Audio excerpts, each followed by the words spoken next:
Hi everybody, this is the Baseball Head, the amazing, spectacular, terrific, the great one, the people's champion.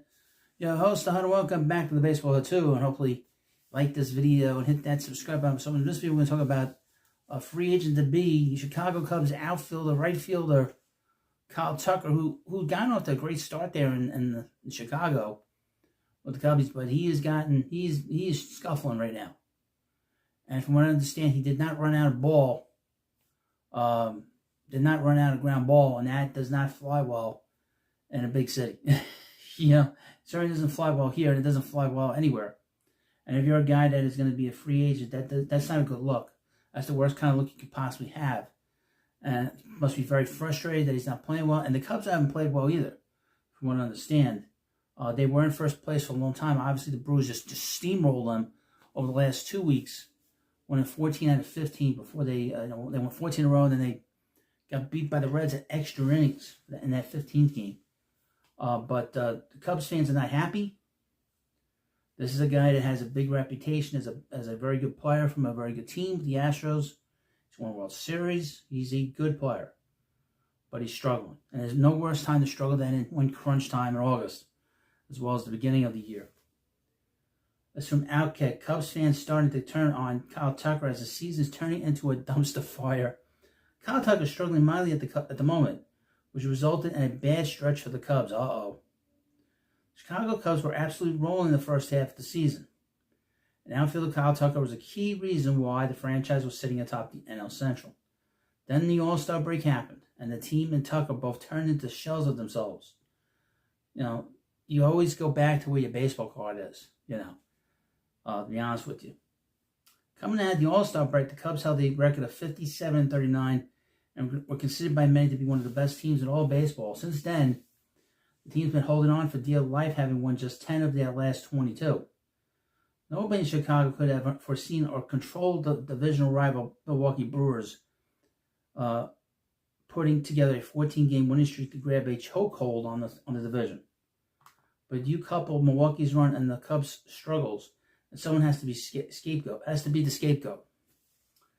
Here we go. That someone is Tucker, and he's made himself easiest targets during the second half of the season. After hitting for a combined average of .299 and 10 home runs across May and June, Tucker is hitting just .160 in his 50 plate appearances in August, and hasn't left the yard since July 19th. After a 4-game stretch without a hit, Tucker put together a 2-for-4 day at the dish on Saturday and a 3-1 win over the Pirates, but fell back to a slump on Sunday going 0-for-3. Oh boy. With many Cubs fans already itching to voice their frustrations with him, he gave them the easiest way to do so on Sunday afternoon when he grounded out to first base and barely left the batter's box. Oh my God, that's not good. That's not good. While the month of August has been abysmal for Tucker, he does have an opportunity to get back in the good graces of the fans at friendly confines this week, with the Brewers playing visitors for a 5-game stint. Well, he has a chance to turn it around. Some quality base knocks and a series win would go a long way for both Tucker and the Cubs, who still hold on to a relatively comfortable 4.5 lead at the top of the NL wildcard standings. It can't be overlooked that Tucker is a pending free agent. Well, many have tapped to be the highest paid during the upcoming offseason, but those predictions may be shifting before our very eyes. Tucker isn't the only Cub who is searching for consistency at the dish this month. All-star Pete Crow Armstrong, you don't say, is hitting just .163 for the month of August as well. Hey kid, it's not good. It's not good when you're hitting. It's great when you're hitting 300 and 400 in April and May, and then crunch time comes. He's hitting .163. There's no surprise there. You always go back to what the baseball card says. He doesn't really have baseball cards, so it's hard to say. People talk about him winning the MVP and all this other garbage. But Tucker is a free agent. And when he doesn't hit well in the second half, that is money lost for his free agency. And you don't want to be Michael Conforto, who probably messed up his free agency so badly after leaving the Mets, he's never really recovered any money. He's lost so much money because of the bad decision that he made by not signing that 5-year deal that the Mets offered him before the 2021 season. I mean, nothing as bad as this. But Kyle Tucker obviously got moved because the Astros felt they didn't want to sign him after this year. So they just moved him, which was probably a smart thing. And they're in first place, the Astros. But the Cubs are in a peculiar spot because they played so poorly, but there's playoff team. It's just like the Mets. They played so badly, but they're still in the playoff hunt. They're still right there. But he's going to lose a lot of money. I mean, this is really going to hurt his free agency, but that's not my problem. That's his problem. And of course, he could turn around tonight. He could turn around tomorrow or Wednesday. It's always a game every day. You can always turn around. And he's a good player. So, but like I said, you always go back to where your baseball card is. So there might be a correction in his statistics. It's nothing worse than playing well, then you get off to a slow start in the second half, and you're a free agent. It'll kill you, But every player goes through a slump. So you let me know what you think about this video. Of course, please subscribe to Baseball Head 2, and I'll see you later. Hi, everybody. This is the Baseball Head, the amazing, spectacular, terrific, the great one, the People's Champion, your host, the HUD, and welcome back to the Baseball Head. And this is a revisit to the insane asylum known as WFAN. They're coming to take me away, ha-ha. They're coming to take me away, ho-ho, hee-hee, ha-ha, to the funny fun. Now, welcome back to the Baseball Head 2, and hopefully you like this video. And, of course, this is a revisit to the insane asylum, the nervous hospital, the funny farm, if you will, of WFAN. Now, the last time we talked about WFAN was the other day, and the mid-morning show, which has been a target, has been a subject of this channel and of the host for 2 years because they lie.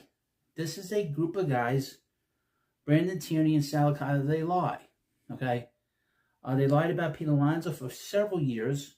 They tried to run him out of town. And it goes for both of them. We know that 2 years ago, Spaz Licata, a.k.a. Sal Licata, said that Pete Alonso was amongst the toxic members of the Mets clubhouse. The clubhouse was toxic, and he was part of that clubhouse.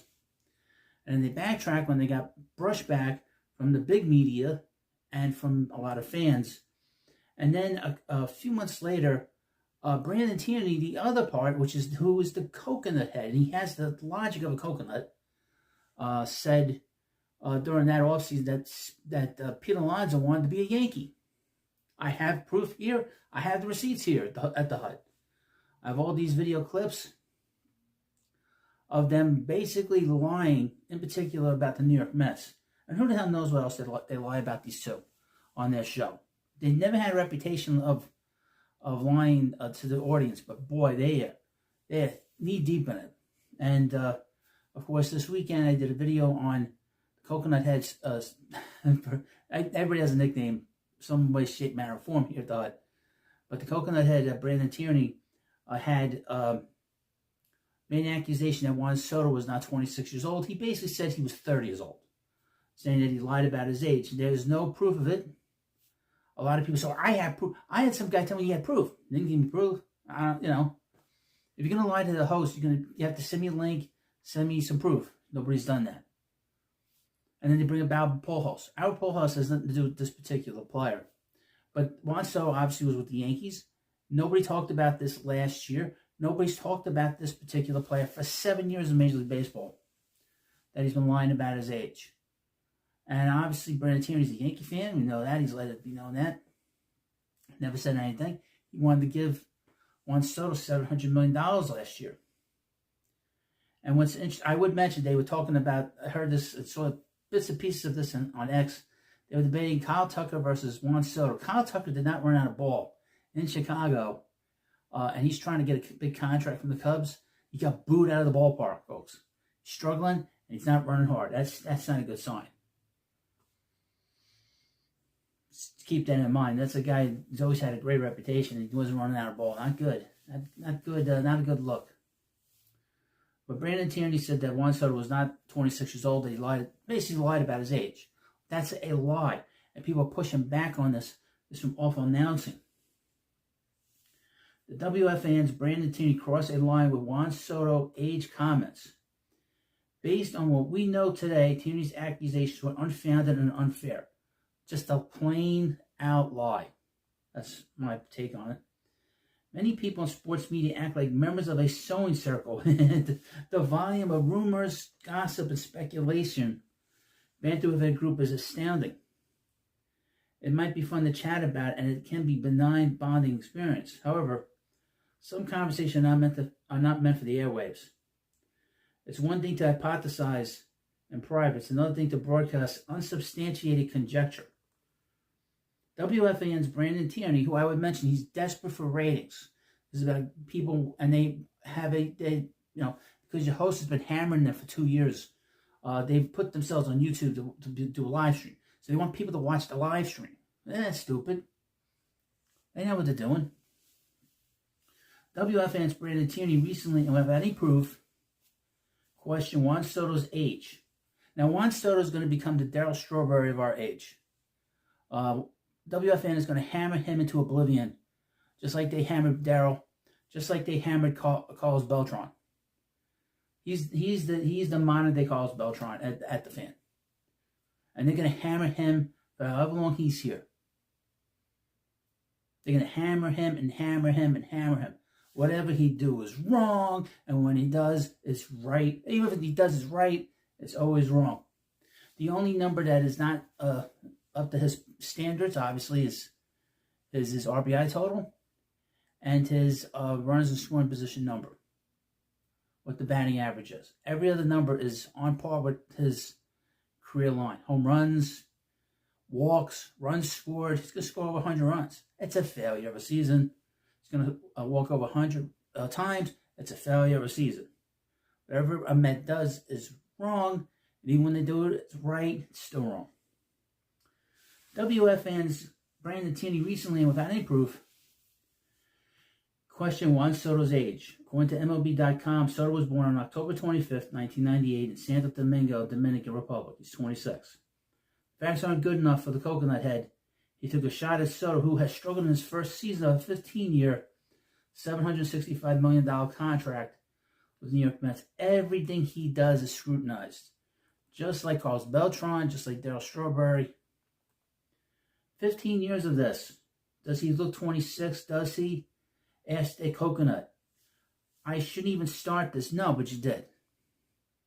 This is going to get me in trouble. From who? It's not going to get in trouble. But does he look 26? When you're 26, you still have a youthful glow. Does he look 26? Again, who looks 26? A lot of people don't look their age. A lot of people don't look their age. Who the hell knows what these guys are? How old they are? Bald. Completely bald. After co-host Spaz Licata pushed back on the reckless speculation, the coconut said, okay, I can't prove it. Well, I don't know for sure. I think there's a good chance he's not 26. I'll say it. Okay, so you saying it or you're not saying it? Amid their conversation, Albert Pujols' name comes up. David Sampson, the former Marlins president, had said on the Dan Le Batard show in 21 that Pujols, also a Dominican Republic native, has been lying about his age. MLB.com lists Pujols' birth date as January 16, 1980. Well, how old is he? Who cares? Who cares at this point? There is not one person in baseball, not one executive who believes Pujols is the age that he says he is. David Sampson said the amount of fraud that was going on in Dominican back in the day, changing the names, changing the birthdays, it would blow your mind. This is 4 years ago. Pujols retired in 2022. Okay, what does one have to do with the other? Nothing. I know this is meant to put in a little perspective of this story, but we have a history with these two people in the mid-morning show. That's the problem. Questioning the ages of athletes is not new. What makes the Coconut's comments about Soto so concerning is that they perpetuate a stereotype about Latin baseball players. His statements conveniently overlook the fact that MLB now has a department dedicated to these claims. I would also mention, I mentioned in the previous video, that after 9/11, the United States started cracking down on the birth certificates of athletes coming in from Central and South America. and players started getting a lot older than they were. So this is sort of, I don't know, it's such a weird story. I mean, we do know this stuff happens. But this is a player that's been around the majors a long time. According to a January 2024 article by the Munchkin Ken Rosendahl and Evan Dralich of The Athletic, age and identity fraud among amateur baseball players from the DR has been an issue. Nevertheless, MLB conducts background investigations on international amateur players from all nations through its Age and Identity Investigation Department, established in more than 10 years. Well, first of all, they don't want players that are too young, because that's happened too, where players are too young and they're playing. That seems to be the new problem, from what I've heard, is that they may be too young to be playing and professionally. In November 2024, according to an ESPN story, a teenage prospect in the Dominican Republic who had verbally agreed to sign with the Padres was found to have falsified his paperwork, making him 5 years older than previously believed. Juan Soto has been in the big league since his 2018 rookie season with the Washington Nationals. While there might have been conspiracy theories about his age, speculation is unwarranted in professional media space. That's right. But they are the mainstream media, the mainstream sports media. This is the center of it. The teams that have the most invested in Soto, the Nationals, the Padres, the Yankees, and the Mets, have presumably done their due diligence. These are billion-dollar organizations making multi-million-dollar investments. But according to the WFAN and the media, whatever the Mets do is wrong, and what they do is still wrong. Don't forget that. If they believed that Soto's birthday was inaccurate, that information would have leaked out. MLB teams have access to several reporters who would have been happy to be the first to break that story. So far, the loudest and only voice on this is the Coconut Head. In the realm of journalism, sports talk radio has consistently operated with a gray area. Yeah, okay, no gray area. Bullshit.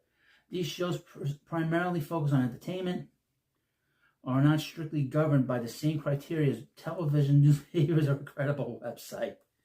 However, fairness should always be a factor in all media. Reporting is an evolving process and information is regularly updated. Perhaps what we know about Juan Soto today will be different tomorrow, but based on what we know today, the Coconut's accusations were unfounded and unfair, and just a plain-out lie. This is what this mid-morning show has a reputation now. Okay, they've alienated several people within the media. They alienated Carl Banks. The radio station has alienated John Heyman. He will not go on that station by how he's been treated. Okay, so the radio station does not have a great reputation amongst the rest of the media, which is surprising because they've been around for so long. But that's the kind of personalities they have on the air. They're not professional. They lie. I mean, really, what they did to Giants legend Carl Banks is disgusting. You hang up on him because you're having a conversation and you don't like the way the conversation goes. This is this particular program. They do this stuff, okay? They hang up on guests, and this was a paid guest. They'll hang up on guests, folks. They'll make up stories about a player saying he's toxic in his own clubhouse, even though people come out and support him. They make up similar lies about the player, saying that the player is a guy that wants to play for the crosstown rival Yankees. And this has been going on for 2 years. And this is another episode. And it makes sense that this is crazy. And this makes sense that this was something that you would only find in the nervous hospital known as WFAN. Subscribe to the Baseball too.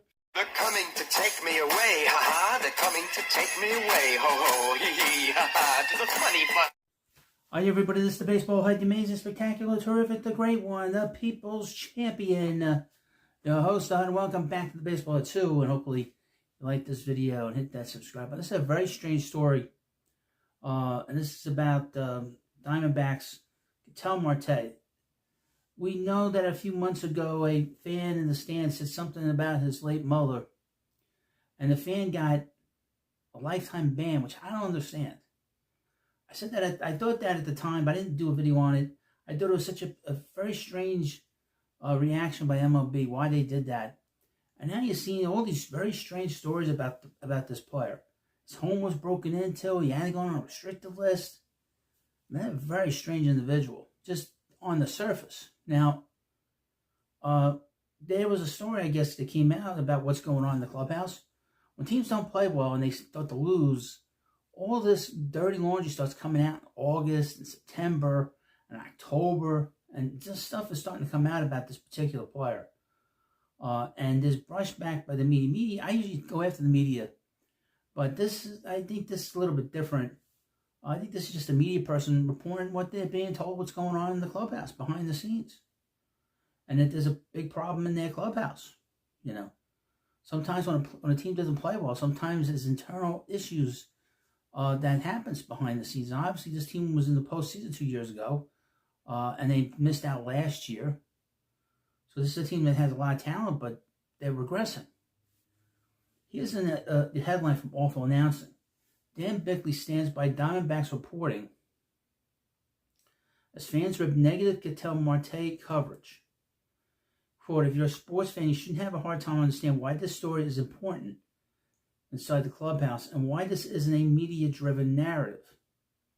And like I said, usually I go after the media, but I think the media is just reporting what's going on here. The Arizona Diamondbacks season is long over, but a battle's brewing in the Valley of the Sun over local media's coverage of all-star second baseman Ketel Marte. Marte has been a key figure for the Diamondbacks for 2 seasons now, not only because he's the team's best player and one of the best in MLB, but due to his peculiar approach to the long season. A slog made worse by run-ins with fans and personal adversity. After a World Series appearance in 2023, and I'm just reading this for the first time. I like to read it as we go along in the videos just to get my first reaction. Arizona narrowly missed the postseason 2024. Marte missed a crucial game, which I didn't know about, in the final week of the season with a lingering ankle injury, which led local reporters like Dan Bickley of Arizona Sports to call out his inconsistent commitment to the team. Those whispers percolated again this year as Marte missed games before and after the All-Star break. In between it all, Marte dealt with significant personal strife. A fan behind the plate in June insulted his late mother, which led to a defense by manager Torey Lovullo and a standing ovation from Diamondbacks fans. Now, like I said, I didn't talk about it, but I thought that was a very strange story. That he had that kind of reactions from many years ago, and you just ignore fans. You just ignore people saying stupid stuff. And he gets a lifetime ban, this fan. A lifetime ban. He should appeal it. I would. But I wouldn't say anything like that. During the All-Star break in July, Marte's home was burglarized, which is a very terrible thing. All of it came to a head this week when Arizona Republic beat reporter Nick Picoro wrote that Diamondbacks players and staffers were grumbling about Marte's constant desire for time off. Now, they put him on a restricted list right after this because he was so frazzled by what happened at his home that he had to take time off. Fans online predictably came to a vigorous defense of their star player, despite the news coming at the end of a lost season. Star shortstop Geraldo Perdomo even implored the media to leave Marte alone. Now, Bickley is back with strong words for fans denying the reporting on Arizona's frustrations with Marte. And he's directing blame for the outrage back onto what he calls populist social media accounts that are feeding on anger toward reporters. Quote, first of all, this is Arizona, for God's sake. This is not New York. And I mean, how much pressure are they going to feel? Let's be honest. How much pressure are the Arizona people going to feel? And I would mention, online, a lot of times when people start complaining, all these accounts start complaining, a lot of times they're just alternate accounts. A lot of times they're alternate accounts. A lot of times they are bots. So just keep that in mind. And this is Arizona. This is not New York. How many reporters they have covering the Diamondbacks? Not a lot.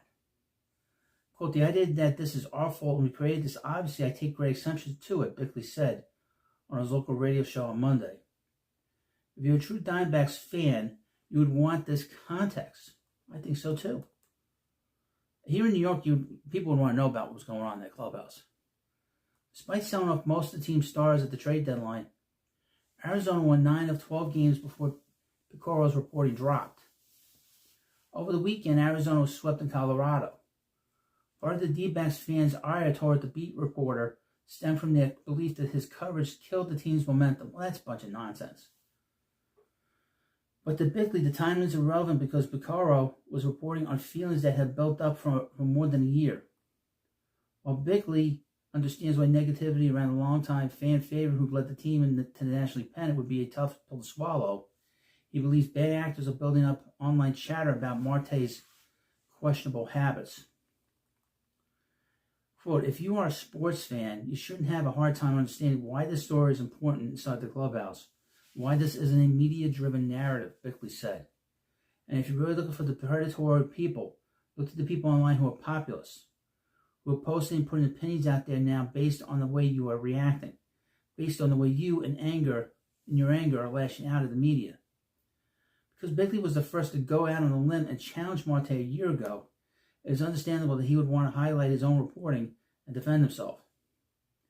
The added context dating back to last September also helps fans understand the latest Marte news is not random or intended to counteract the team's recent hot play. At the same time, it's more complicated than ever for a radio host and columnist like Bickley to locate the fans' consensus. Social media accounts and influencers influence the opinions of some fans. Others still get their coverage the old-fashioned way, in which case Bickley is their primary source.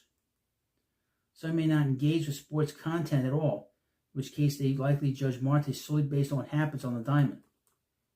All of it combines to take a story like this to an even bigger level. Now it's a full-blown media versus fans versus team showdown, less about Marte or more about alleged narratives and bias. Well, normally I fall on the side of the team. But in this situation, we have a bit of a pattern of behavior from Marte. He seems like a very overly sensitive player. Okay, everything seems to bother him. He seems to be a bit of a complainer too. Just reading this, just off of an impression that I have. Don't know the player, don't see him all the time. But if there are players on the team complaining and people on staff that are telling the reporters about what's going on behind the scenes about the player, you do take that to a certain degree. This is not New York, okay? There's not a lot of reporters there. So there might be a different kind of mentality talking to the media than it is, say, here.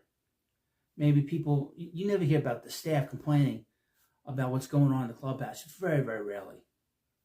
But if you're hearing from clubhouse people saying that there's a problem with a player, and it's in a small town, and it's in a not in a major market like Arizona and in Phoenix, you take that to the bank that there's a problem.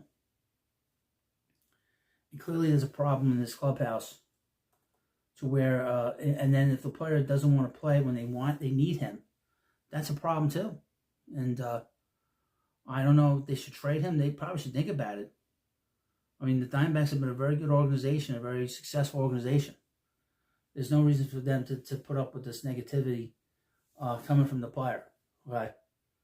And like I said, I'm very much not into the media, but this media in particular, I don't think is doing any wrong.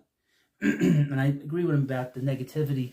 I don't know what influencers he's talking about. He's just called them out. I certainly call out all the negative influencers that are online on the Mets side, like that dope Frank Fleming. Yeah, he's a negative force within the Mets fans community. So, I will call them out. He needs to call these people out by name who's causing the trouble, saying that they shouldn't be complaining about what's going on with Marte. But I don't know. I mean, it's a very peculiar story. He seems like a very peculiar guy. That seems to be the word of this video. But thank you for watching this video. Of course, please subscribe to Baseball Hut 2, and I'll see you later. Hi, everybody. This is the Baseball Hut. Amazing, spectacular, terrific, the great one, the people's champion. Yeah, host, welcome back to the Baseball Hit 2. And hopefully you like this video. And hit that subscribe button. As you know, the Mets are playing so poorly. But not every team is playing great. There's also another team in San Francisco that's playing just terrible baseball. And the people covering the team and the broadcasters are beside themselves. Because they're not used to this. Because the Giants have been pretty good for a long time. Even though they've been down the last few years, they are used to World Series championships, postseason appearances, and just great play from pretty much everybody. But the first year, Buster Posey as the guy running the ball club, it's not gone the way obviously he thought it would go. They made a big trade back in, I believe, May, Rafael Devers, but that trade's not worked out well for them. It's worked out great for the Red Sox because they were able to sort of get rid of a guy who was sort of a square peg in a round hole or square peg, however way you want to take that. And they tried to make a big deal for him. They took a lot of money. They wanted to bring in a big player, but that really hasn't worked out because that team is just not built well. It's a very unathletic group, and the pitching is okay. The bullpen's not great. They traded Taylor Rogers. I'm right. They're just not that good. Poorly put together. Well, the broadcasters and the people covering the team, like I said, they're beside themselves. Because, like I said, they don't know. They haven't been through this. If you're a Met fan, you've been through this for a long time, from time to time, and they're not used to that there in McKelvey Cove. Small for announcing. Got a couple articles there about the Giants and the people covering the team just beside themselves. Giants announced rip team's ugly performance. Quote, the Giants, it's just unraveling. Just like this video's unraveling. It's just a terrible video. And the Mets are unraveling too, by the way. They've unraveled. As the season has unraveled for the Giants, San Francisco Giants, they're announced have lost both the ability and desire to put a positive spin on things as they go south for the team. Such was the case in Wednesday's game against the San Diego Padres, an 11-1 drubbing. Padres opened things up in the second inning with 2 outs and the score already 5-0. Manny Machado with the one-hop double off the left field wall. San Francisco's Heliot Ramos got the ball quickly, but seemingly froze Fernando Tatis Jr. at third base. Ramos' throw into the infield was spiked and rolled behind second base. Oh boy. As Dave Fleming noted on KNBR, Ramos threw to nobody. Willie Adames raced out to pick the ball up. By the time he got there, Tatis had scored. Remember, and they were just to sort of let you know, Willie Adames was the big free agent signing. He's not had a good year. Obviously, he came from the Brewers. Quote, the Giants is just unraveling, Fleming said. Man, ugly. Mike Krukow was similarly dismayed on the television side. That's unbelievable, he said. Well, that's bad baseball. And now getting late in the season, it gets worse. I mean, baseball gets worse when these teams have bad stretches. Really. 35,000 plus today here witnessed this. And we heard some boos today, Krukow said, according to Alex Simon, San Francisco game. And quite honestly, the Giants deserve them. If there's any consolation for the Giants and their fans, the sweep of the Padres, coupled with the Dodgers losing 4 straight, moved the Dodgers out of first place in the NL West, with the Padres taking a 1-game lead. Oh boy, oh boy. After the game, manager Bob Melvin defended Ramos, knowing that he was trying to throw to second, realized at the last second that nobody was there. While that might take Ramos off the hook, at least to a degree, still speaks to a problem on the field. Wednesday's loss to the Padres was San Francisco's 5th straight, 4 losses coming at home. Since the All-Star break, the Giants are 1-11 at home. Wow. 7-17 overall. It's a stretch that has taken them completely out of any realistic postseason race. Wow. Following Wednesday's game, Krukow noted the frustration that the home crowds are feeling towards the team, and it's justified. A whole generation hasn't seen a losing team. Over a generation. What's a generation? 20 years? I mean, they've been so good for so long. They've had some pockets of the years where they've been bad. But they've been good since the 90s. You know, I mean, this is Barry Bonds, you know. Maybe if the Barry retired, they were a little off. But they've been good for a long time. Now here's another article, and this is from somebody covering the team. Somebody's being paid. I'd love to cover a team. I'm not going to be complaining that they're playing poorly. Just chronicle how bad they are. That's it. Giants beat writer Alex Pavlovic, good name, right? Goes off on team's unacceptable play. This is the worst than anything I have covered in the last few years. Like I said, they're not used to this. San Francisco Giants lost their 5th consecutive game in rather embarrassing fashion on Wednesday against the San Diego Padres. And this has resulted in Giants reporter Alex Pavlovic offering a blunt assessment of where the team currently stands on the most recent episode of the Giants Talk podcast. Joined by his co-host Cole Kuiper on Thursday's edition of Giants Talk, Pavlovic didn't hold back about the team's recent stretch of play, calling it unacceptable given the individual talent of the roster. That's not that. Other than Devers, it's not a very good team. I don't even atrocious, horrible. I think unacceptable is the word that comes to my head. I know I've harped on this a lot lately. 35,000 people here today, 35,000 people here yesterday. To continue to play that brand of baseball is just unacceptable. It's a $200 million roster that's basically completely healthy. They've had remarkable health luck this year.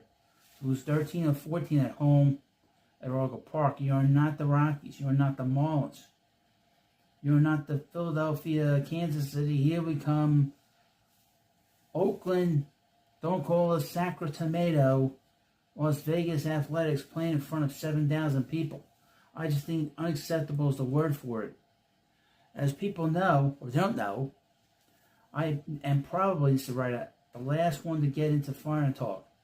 Because I don't think it's my job as a beat writer necessarily to call for anyone. These things are normally more than one person, but this is the kind of baseball that leads to big changes. In other circumstances, it would lead to some long meetings on the off day about if something happens before Friday. Now, I don't think that will happen. I don't think that's Buster's style. I don't think Buster Posey wants to put this on one or two people when it is basically an organizational failure last month.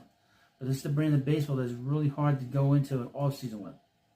I mean, that's a concern for teams that are struggling right now. But the season's not over. You can turn this around. And Bob Melvin's been a very good manager in his career, It's not because of anything he's doing differently. It's just they just don't have enough talent. I mean, let's be honest, they just don't have enough talent. Pavlovic would go on to say that despite the fact that the organization has missed the postseason each of the last 3 years, the stretch of play for the Giants is the worst he has seen in the last few years. To me, this is worse. This is worse than anything you and I have covered in the last few years, Pavlovic added. Because again, they're fully healthy, and this is a lineup full of dudes who are going to end up, a lot of them are pretty close to their career norms. Numbers-wise, you can point to little things here and there. Chapman clearly not the same since he got hurt. Devers had a rough stretch after he got traded. But overall, if you look at the lineup every day, how many guys are you going to pull? This is the group. Well, people who I've trusted for a long time and I've known for a long time are just like, we have no idea what's going on here. That's kind of a scary thing to be in here because they made a lot of changes the last few years. And here they sit again in August doing this again. Except almost worse because they're doing this all at home. Yeah, that's the problem. When you're a bad team and you start playing poorly at home, that is a major red flag, especially late in the season. You want home field advantage as you get close to the end of the season. If you're trying to make a playoff run, you want to be good at home. You don't want to be bad at home. While Pavlovic's assessment may be harsh, he is far from alone in his criticisms of the current state of the team. Similarly, Giants radio broadcasters Dave Fleming and Dwayne Kuiper aired their grievances publicly during Wednesday's 11-1 loss to the Dodgers. Currently, the Giants sit 5 games outside of an NL wildcard spot, so it is at least somewhat plausible that we could see them turn things around in the home stretch of the 25 MLB season. But based on what we have seen as of late, it seems more likely than not that their postseason drought will continue in 2025. And this is how it is late in the season. You get to see who the contenders are, who the pretenders are, teams that are going to go to postseason, and teams that are just going to fade away.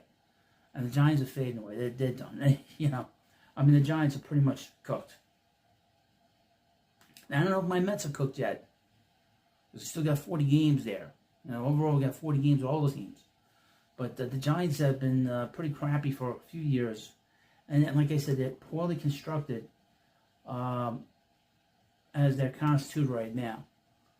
And they're not very athletic, and they have a big player who could hit, but he's not a first baseman, and he's not a third baseman. And then you got guys like Matt Chapman, who's a great fielder, but his offense is sort of comes and goes. A lot of it's because of the fact that he strikes out so much. Well, thank you for watching this video. And, of course, please subscribe to Baseball Hut 2, and I'll see you later. All right, everybody, this is the Baseball Hut, the amazing, spectacular, terrific, the great one, the People's Champion. Your host, the Hunter, welcome back to the Baseball Hut 2, and hopefully you like this video and hit that subscribe button. So, obviously, the Brewers are the hottest team in baseball. They won their 13th game against the Cincinnati Reds. The Reds had an 8-1 lead at home, and the Brewers came back and beat them. I'm kind of sort of feeling that they're playing great, but they're peaking just a little too early. You don't want to peak this early going into postseason. And their postseason, they're going to create such high expectations for themselves going into the postseason. Let's see if they can hold it. But here we have something from Outkick. This jaw-dropping stat sums up how dominant the Milwaukee Brewers have been. Okay, let's see what they have to say here. There are a lot of teams in MLB that are riding high. The Blue Jays, Padres, Phillies, heck, even the Red Sox. Something the writer didn't think he'd be able to say 2 months ago. But if these teams are soaring sky high over everyone else this year, the Brewers are in the stratosphere. Baseball business is booming in the booze capital of the world. And a development no one saw coming, the Brew Crew has the best record in the league by 5 games, and we have just over 1 month left in the season. Hopefully they've not peaked too soon. All right. And the thing about baseball is you can play well getting into postseason and then do nothing when you get there. Or the opposite. You can play poorly down the stretch and then you win a World Series. I can give you 2 World Series teams over the last 20-something years that played terrible in September and then they won it all. The 2000 Yankees and the 2006 St. Louis Cardinals. No matter what is required of them to win games, staunch defense, walk-offs, elite pitching, they're finding a way. So much so, in fact, that they have won 13 straight games, which they've done twice, 12 games here, and stands as the second longest streak in the major leagues this season. It'll be interesting to see what happens on Saturday with the Reds. But that's not even the most impressive part of the season. While they've been good for most of the year, Milwaukee has been especially unbeatable since July. For context, just look at the stat. I'm going to read the stat to get a look at how much better they've been at baseball than the rest of the league. Since July 7th, this is from Codified Baseball, the Brewers have swept 7 series and lost 4 games. It sounds crazy, but I swear it's true. Wow. That's psychotic, the writer goes. The only teams that have matched that total for the whole year are the Dodgers and the Blue Jays. The writer is thankful that his Red Sox don't have them on the schedule for the rest of the season. That sets up an intriguing and interesting matchup this weekend. Brew Crew travels to Cincinnati to take on the Reds, who remain the only team in MLB to not get swept this season. Which team will win? The lava-hot sweeping machine Brewers, or the dude who have a knack not losing a series in the Reds? That's why we play the games. But if we're a betting man, I'd ride with Milwaukee. Now, I would say they had the better manager. Okay, Terry Francona is a better manager than Pat Murphy. I saw Murphy last year. He's not going to be winning any IQ points on the field, But the Brewers have had a big stretch here, and they're going to finish up. Who knows where they're going to finish? Probably going to win 100 games at the rate they're going. But you don't want to be a team like the 2003, dropping all kinds of names, teams that the Oakland Athletics. You want to be the Oakland Athletics of 2003. That team broke the all-time record of most wins in a season, and lost postseason games, and they got, they lost to the Yankees. So you don't want to be like that. You don't want to have like a big season like the Brewers are having and then lose to the Dodgers. Or the worst nightmare could be the Mets barely get in, and they play the Mets again, and the Mets beat them again. Because that is when postseason starts, it is the most unpredictable thing that can happen. And any team can get hot. One of your pitchers can get hot, and then you can ride that guy. Or your bullpen starts getting outs when they haven't gotten outs late in the season. So, this is all great for Milwaukee. That's great. But not to throw cold water on, but when you throw cold water on it, you have to be able to maintain this, this play. Even if you lose, you're going to be able to maintain it. They're going to maintain this level of playing forever. Maybe they do. Maybe they do. But so far, they're playing great. But the thing is that you guys, if you're a fan, just enjoy it. Because, like I said, you get into postseason, all this is meaningless. All this stuff is meaningless. And you can now win a division and still go far in the postseason. But let me know what you think about this video. And, of course, please subscribe to Baseball Hut 2. We're talking about everything here, Major League Baseball and beyond. And thank you for watching, and I'll see you later. And welcome back to the Baseball Hut 2, and hopefully you like this video and hit that subscribe button. So this channel in particular likes to chronicle all the insanity at WFAN, but nothing more crazier popped up today on the midday show. And that's a bit of a target. I mean, there's a bit of a subject here at the Hut. And, of course, I'm a Mets fan. We know that the Mets are struggling terribly. We know that Juan Soto's had a rough first year. The stuff that people have said about him this first year is stuff that he didn't hear at all last year. And a lot of it's because of the uniform. It's not because of anything else. He's not getting a moment's peace here. And it continues. And this mid-morning show of Brandon Tierney and Sal Licata, who I like to call the Coconut Head, which is Brandon Tierney, and Spaz Licata, obviously, because he spazzes out. He just loses his mind over nothing. And it has nothing to do with the Mets. It's just how he is. I mean, don't question him. Don't question these guys. They'll hang up on you. Even if you work for WFAN, they'll hang up on you. They'd rather scream about you than have a conversation. Ask Carl Banks. Now, I guess the Spaz is on vacation today. He was off today, middle of summer. But again, like I said, the Mets are struggling. We know that. There's no question about it. And So's put a lot of pressure on himself. He's played terribly. Well, there's been one of the weirdest takes, and probably this is why this radio station I refer to as a insane asylum or a nervous hospital or mental, or whatever you want to call it. The funny farm, as the song goes. Well, Tierney, aka the Coconut Head, it's because he's bald, and he's going with that. And that's, I mean, really, like I always say, whatever the Mets do is wrong. Whatever the Mets do is wrong, and whenever they do it, when it's right, it's still wrong.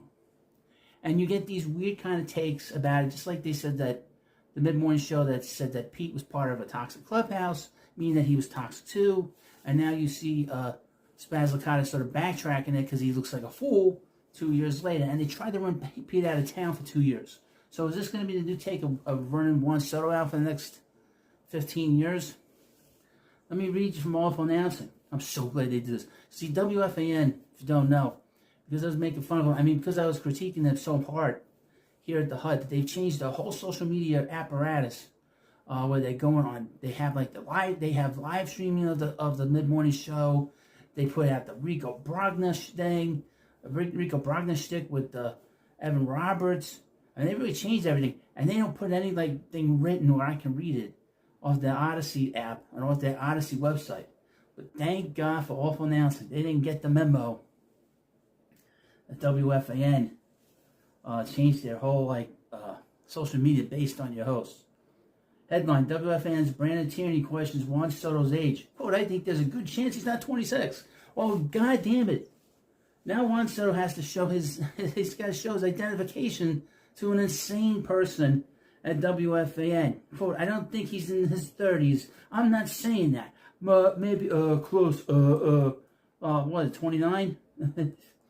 WFAN midday host, the Coconut Head, would like to see a copy of Juan Soto's long-form birth certificate. I mean, this is complete total ridiculousness. And he played for the Yankees. He didn't say anything about this last year. Of course not. because he's trying to get people to listen to his program and they're looking for ratings. And of course, you really want me to talk about this? I guess he misses me. I guess they both miss me in the morning. New York Mets slugger has been the talk of the town all season long, thanks to the unbearable expectations of the 15-year, $765 million contract he signed in the offseason, spurring the New York Yankees in the process. And don't let that sort of, go unnoticed that he is a Yankee fan, and he hates the Mets. And of course, you get this sort of extra venom, this extra sort of nastiness. The high-priced Mets are in the midst of a miserable stretch, but Soto has put up the numbers to justify his price tag. However, thanks to a rough start to the season and a series of notable miscues, the four-time All-Star has found himself in the New York sports media's crosshairs all year long. The second he signed with the Mets, there's going to be a problem. If he re-signed with the Yankees, you wouldn't hear any of this. Even if he was struggling, you wouldn't hear any of this. He's been called out over his attitude, tone deafness, lack of leadership, poor play, statements of fact, and perceived contract clauses. Now it's a question of whether or not the Dominican-born superstar is telling the truth about his age. Now, I'm going to point something out. That maybe he is a coconut. So coconuts may not know this about what's going on in this country. After 9/11, the government cracked down very hard on players born outside the United States with their birth certificates. They made it very clear after 9/11 they wanted to verify the ages of people coming in and out of the country. And that's been, we haven't heard too many issues after 9/11 about a player's age for the most part. We haven't heard much of that.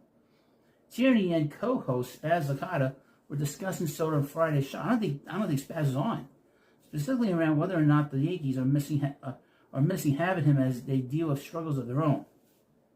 They did go to the World Series last year.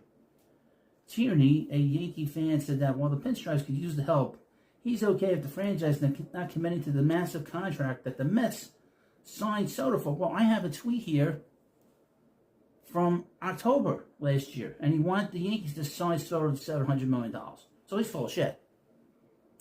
And it seems part of that is because he's not sure he believes Soto, who was born on October 25th, 1998, is 26. 15 years of this? Does he look 26? Does he? Asked the coconut. I shouldn't even start this. No, you want to start this. This is going to get me in trouble. But does he look 26? When you're 26, you still have a youthful glow. Does he look 26? He does to me. Yeah, but he's been in baseball for like 7+ years. Responded, Spaz was on, okay. Responded to Licata. Remember when he came in, he looked like a little bit more like a baby face. Now he's grown into his own. Okay, I can't prove it, added the coconut. Well, I don't know for sure. I think there's a good chance he's not 26, I'll say it. What's all this about? All about ratings. And meanwhile, you confront them, it's not about collects. Bullshit. Soto signed with the Washington Nationals as an international free agent in 2015 when he was still 16 and made his MLB debut in 2018 at the age of 19 years old and 207 days. Later in the program, the coconut faced pushback from callers regarding his conspiracy theory, with one pointing out that Major League Baseball has an age and identity investigation department that looks into these kinds of claims, as there have been documented cases in the past of foreign-born players changing their ages. However, the coconut, while trying to distance himself from certainty, doubled down on his presumption. Oh, Jesus Christ. And this is really just crazy. I don't even want to give you a number because it's just giving it more and more credence. By the way, I don't think he's in his 30s. I'm not saying that. Maybe close. Yeah, okay. This is just bullshit. This is what these two guys in particular, have done for 2 years. They lie. They've lied about the Mets for 2 years on the radio station. And what's crazy is that when you like corner them, they hang up on you. Carl Banks is the best example. They hung up on Carl Banks when Banks told them how negative they were being, and how they were fishing for negativity and going after players and just making up. And they make up stuff. We know with these two. I have a whole playlist here of stuff that they make up. These two in particular make up a lot of shit about players. And if it's a Met, they know their audience. The audience is anti-Mets. In terms of a lot of Yankee fans that listen, a lot of anti-Met fans, and there are a ton of them out there. Met fans that just want to see the team burn to the ground. They lose one game in April, burn it down.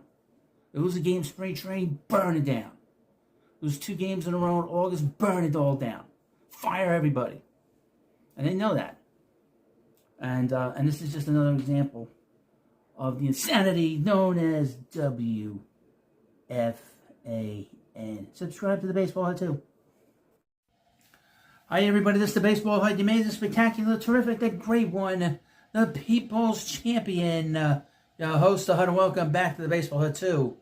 And hopefully you like this video and hit that subscribe button. In this video we're going to talk about what Major League Baseball is doing. They're going to probably put a lot of our teams on these streaming services. A lot of, obviously in the last couple of years, some of these teams are losing packages where some fans don't have the ability to watch their teams. That's very troubling, but I think a lot of these teams are going to be going on to the streaming services.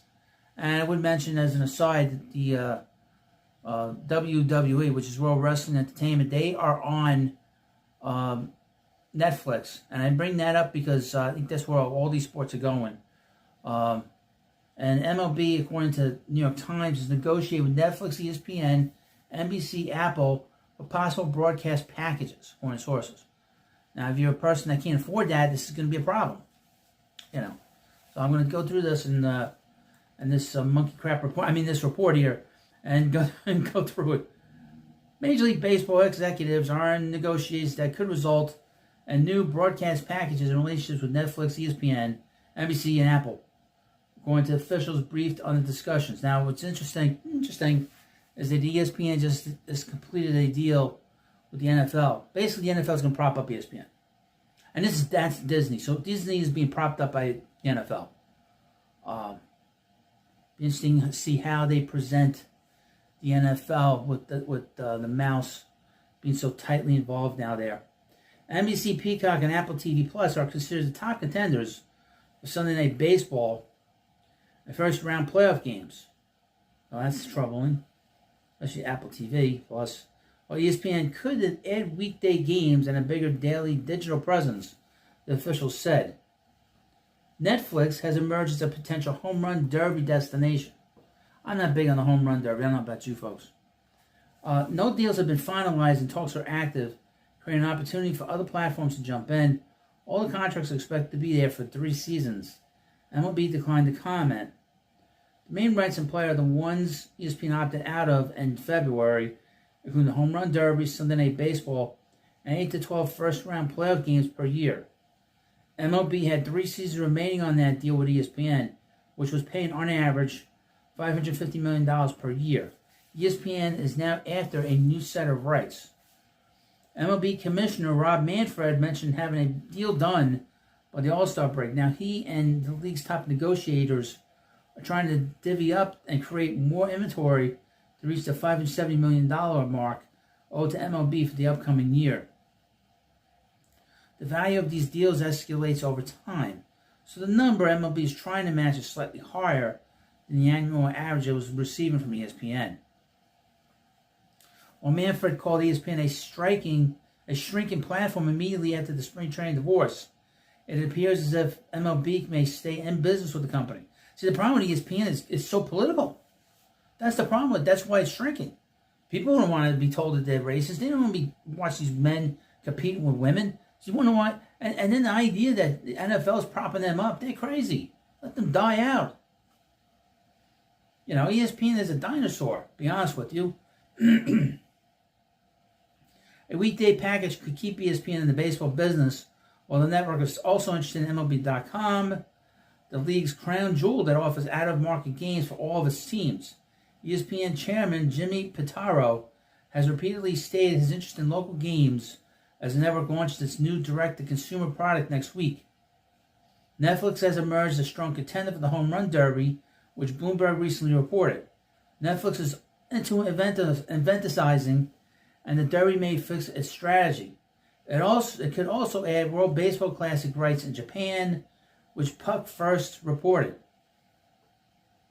Meanwhile, Apple and NBC Peacock appear to be the final contenders for the Saturday Night Baseball package and presumably playoff games. Apple already pays $85 million annually for exclusive Friday doubleheaders. It is possible MLB could split Sunday night in the playoffs. MLB also has a national Sunday late morning package with Roku worth $10 million per season. The terms of the deals are expected to be for 3 years, as MLB's goal is to have all its rights, including the World Series and the playoffs, open for bidding in the 2029 season. At the 2028 Fox and TNT sports deals with the league will conclude. With the World Series available, MLB hopes to reset its national market with its deals. I hope to God they get off of Fox. But I'm sick of hearing John Smoltz boring the hell out of us during these games. Get some better broadcasters in there. They suck. It's not like 30 years ago when they first went on Fox. They suck. There's no Joe Buck there. You know, there's no Lewin there, Mark Lewin there, whatever the hell his name was. Although he was weird, he was like stared into the camera when people talked. It was very strange. But I'd like to know what you think. Not really, but we'll talk about it in the comment section. You can write to me what you think about this stuff. And, of course, please subscribe to the Baseball Hut, too. And I'll see you later. Hi, everybody. This is the Baseball Hut, the amazing, spectacular, terrific, the great one, the People's Champion, your host, the Hut, and welcome back to the Baseball Hut, too. And hopefully you like this video. Hit that subscribe button. This video, I'm going to talk about the top 30 farm systems of Major League Baseball. This came out a few days ago, and I'm going to go over it now. And, of course, I need you to hit the subscribe button and watch the entirety of this video, especially if you're a regular viewer of this channel. Ranking every MLB farm system, 1 to 30, from MLB.com. It's no secret that the Los Angeles Dodgers have a successful franchise.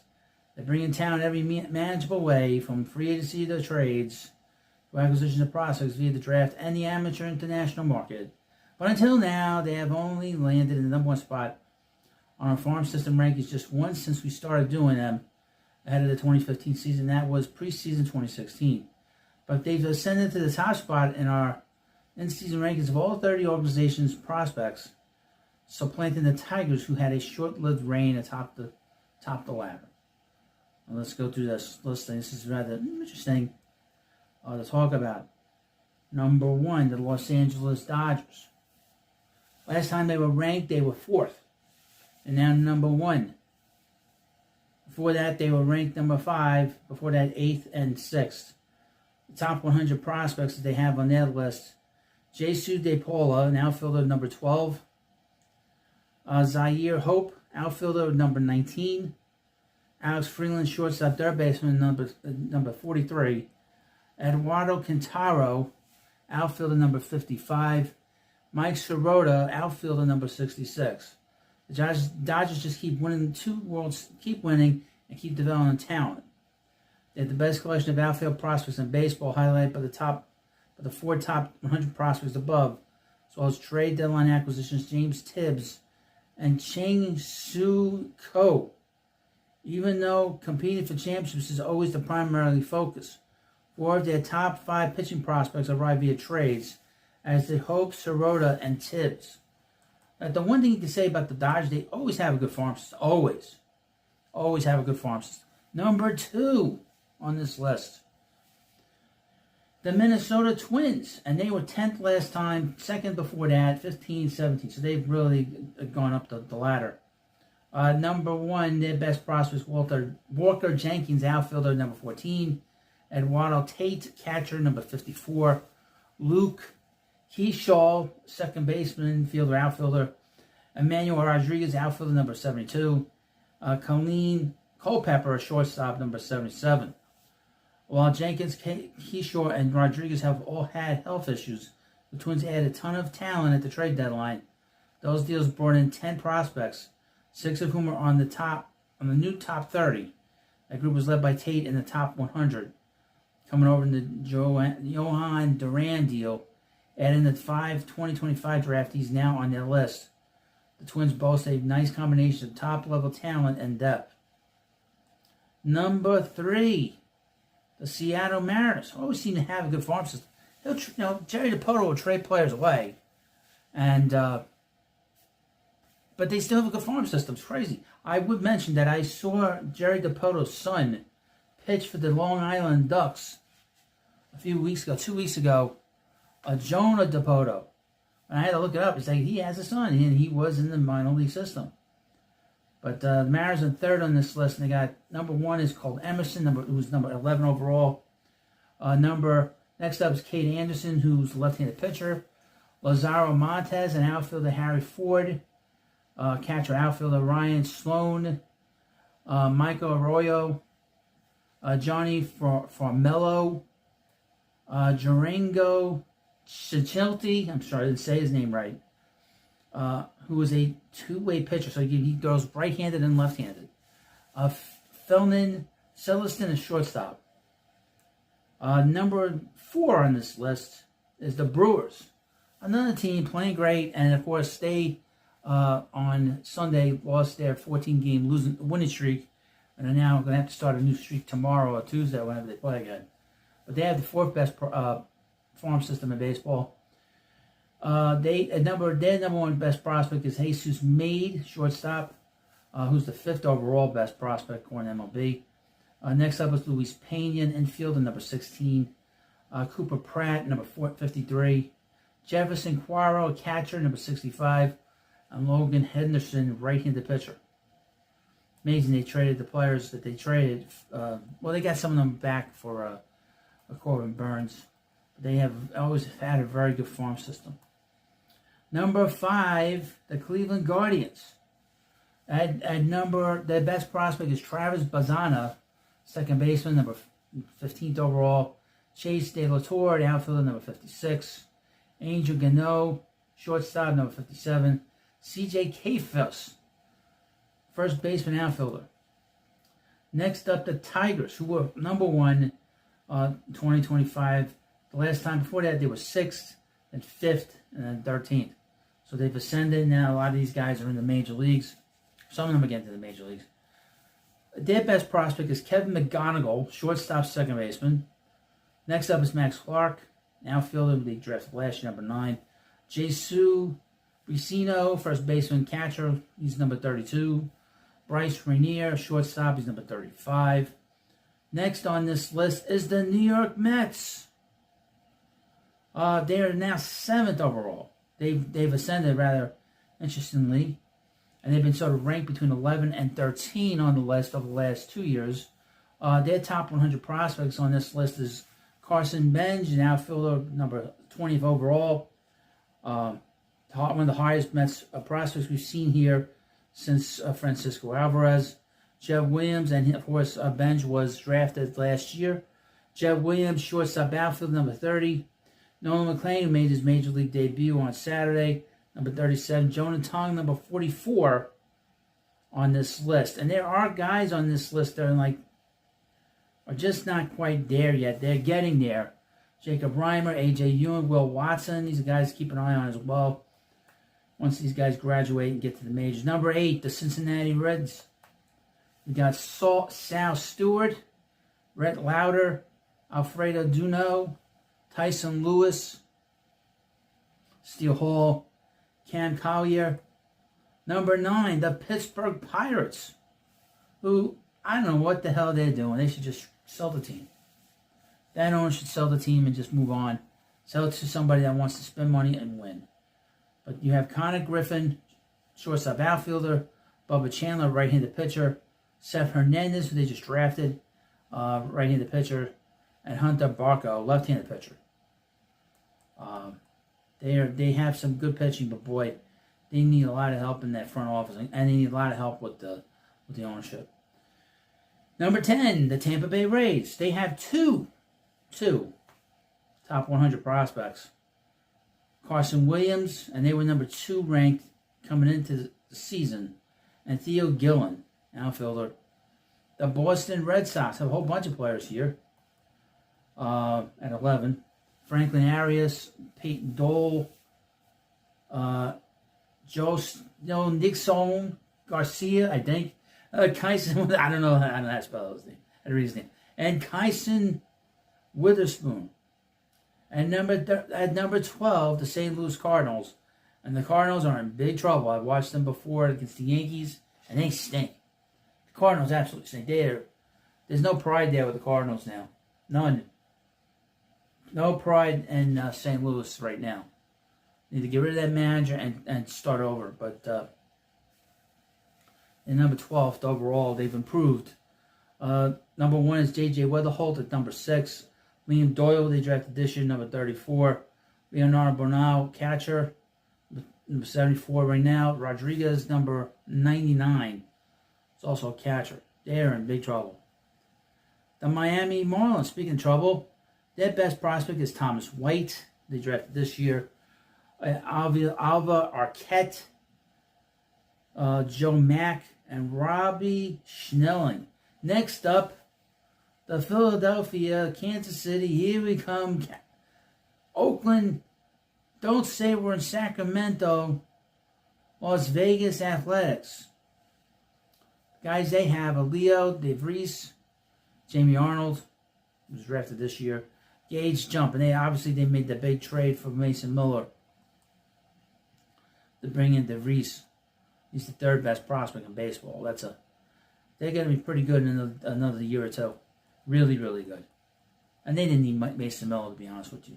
Number 15, the Baltimore Orioles. Team that has been running to the ground by the general manager who just wants to bring in prospects, doesn't know how to win. But they have one top 100 prospect, and that is Samuel Basallo, a catcher, first baseman, number 8 overall. They're drying up, and they do not have any pitching help.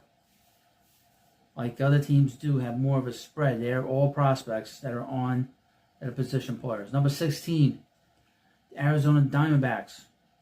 They have 2 top prospects, Jordan Lawler at shortstop and Ryan Waldschmidt, an outfielder. The Chicago White Sox, who should be much higher on this list, considering they had the worst record in baseball last year. Last year they had the 6th best ranking, now the 17th. That is not a good sign. But they have a whole bunch of guys in the top 100. Braden Montgomery, Noah Schultz, Colson Montgomery, Billy Carlson, Caleb Baumner, and Hagen Smith. San Francisco Giants. And they're bad too, by the way. The Giants are in big trouble. They have a general manager who knows what the hell he's doing. He's just a catcher. I didn't even wrong with a catcher, but Buster Posey. I don't think he knows what he's doing. Bryce Eldridge, they have the best prospect as a first baseman. If a first baseman is your best prospect, you're in big trouble. That's the worst position they have if he's your best prospect. He better be Nick Hertz. Number 19, Chicago Cubs. Owen Casey, who they just brought up. Moises Ballesteros. Then there's Jefferson Rojas and Jackson Wiggins. And number 20, the Toronto Blue Jays, who could lose their shortstop, but they didn't lose Vladimir Guerrero Jr. They played great this year. Trey Savage, Jojo Parker, Arjun Namala. Those are the top prospects with the Blue Jays. Next up, the Phillies. Andrew Painter, who's not been moved. He's the number 10th best overall pick. Aiden Miller and Justin Crawford. At number 22, shockingly at number 22. People always talk about how great the Yankees farm system is. They are 22nd on this list, folks. George Lombard Jr. is 25th overall. Carlos LaGrange, number 82. Cam Schittler at number 91. And Spencer Jones, number 92. All 4 of the Yankees' top 100 prospects have joined the list since the season began. Schittler, a 2022 7-rounder who's yet another testament to their ability to find and develop arms in later rounds, already contributing to the majors.